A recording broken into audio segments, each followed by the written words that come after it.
Para que los árboles puedan llevar a cabo la fotosíntesis y así puedan mantener su salud en general, el agua y los nutrientes necesitan moverse por todo el árbol, incluso contra la gravedad. ¿Cómo una planta puede lograr esto sin un órgano como lo es el corazón, que bombea líquidos? Como veremos, el agua se extrae desde las raíces hacia las hojas a través de un proceso llamado transpiración. Además, el potencial de agua impulsa el movimiento del agua de una zona de la planta a otra mediante la osmosis, la gravedad y la tensión superficial del agua. La transpiración comienza en las hojas. La disposición de las células y las estructuras de las hojas facilitan el movimiento de los gases y el agua dentro y fuera de la hoja. Una hoja contiene varias capas de células especializadas. La epidermis superior es una capa celular gruesa que proporciona una cubierta protectora. Por debajo de esa capa se encuentra el tejido mesófilo. Las células de la capa mesofílica de la empalizada son sitios para la fotosíntesis y la secreción, así como para el almacenamiento de alimentos y agua. La capa de mesófilo esponjoso contiene una disposición más floja de células. Los espacios entre las células ayudan en el intercambio de gases y el paso del vapor de agua de las hojas. A lo largo del tejido epidérmico inferior se encuentran estomas, que son aberturas microscópicas flanqueadas por células guardianes. Los gases pasan a salir de la hoja a través de estas aberturas, así como agua en estado gaseoso que se evapora de las hojas, un proceso conocido como transpiración. La capa esponjosa de mesófilos contiene disposiciones de tejido vascular que consiste en xilema y floema que se especializan para el transporte de agua y nutrientes a través de la planta. El tejido vascular se extiende desde las hojas a través del tallo hasta las raíces.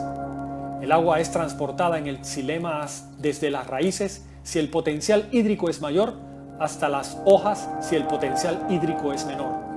La disposición de los tejidos, las funciones de las células y el potencial de agua determinan la dirección en la cual el agua se moverá a través de una planta. El agua sale de las hojas como vapor de agua a través de los estomas. El vapor de agua perdido de las hojas es reemplazado con el agua que entra a través de sus raíces y se trae a través del tallo en el xilema. El xilema se compone de vasos que son tubos continuos formados a partir de células muertas, huecas, cilíndricas dispuestas de extremo a extremo, y traqueidas, que son células muertas que se estrechan cuando el extremo se superpone. Esta disposición y la naturaleza polar de las moléculas de agua permiten que el agua pase de una corriente ininterrumpida a través del xilema desde las raíces hasta el interior de las hojas. La adhesión es la atracción de moléculas de agua a una superficie, como la pared del xilema. La cohesión es el enlace de hidrógeno entre moléculas de agua. Juntas, la adhesión y la cohesión permiten que el agua se mueva a través del xilema en una corriente continua de las raíces a través del tallo, para reemplazar el agua perdida de las hojas a través de los estomas. El agua entra en la planta a través de las células epidérmicas de las raíces y viaja al xilema. El potencial de agua en las células de las raíces aumenta cuando las bombas Sim-Porter en la membrana plasmática permiten que los protones pasen a la célula, bajando su gradiente de concentración. Estas bombas acoplan el transporte de protones con el transporte de minerales y otros solutos dentro de la célula. El agua entra en la célula impulsada por la osmosis.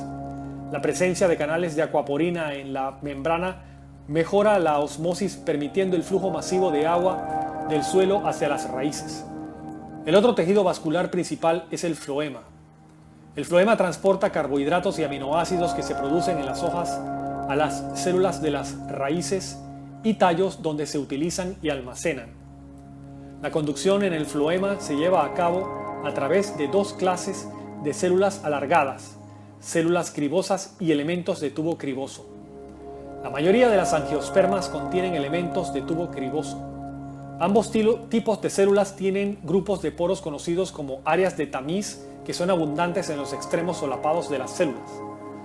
Estas estructuras ayudan en el movimiento de los carbohidratos, como la sacarosa, que se fabrican en las hojas y se llevan en el floema a través de la planta, un proceso llamado translocación. La presión de turgencia aumenta en los elementos de tubo criboso a medida que la sacarosa de las células circundantes es llevada al floema a través del transporte activo. El agua entra entonces en el floema del xilema por osmosis, que impulsa el transporte de carbohidratos en el floema. El movimiento del agua en los vasos es una dirección mientras que el transporte de los elementos de tubo criboso puede ir en ambas direcciones. El potencial hídrico es un factor importante tanto en el transporte del xilema como del floema, pero solo el transporte del floema utiliza transporte activo y pasivo. Nuestro corazón bombea sangre a través de nuestros cuerpos para proporcionar nutrientes y agua a nuestras células. Las plantas vasculares pueden lograr esta misma proeza sin un corazón, usando transpiración potencial de agua y translocación para mover agua, nutrientes y minerales a todas las células de la planta.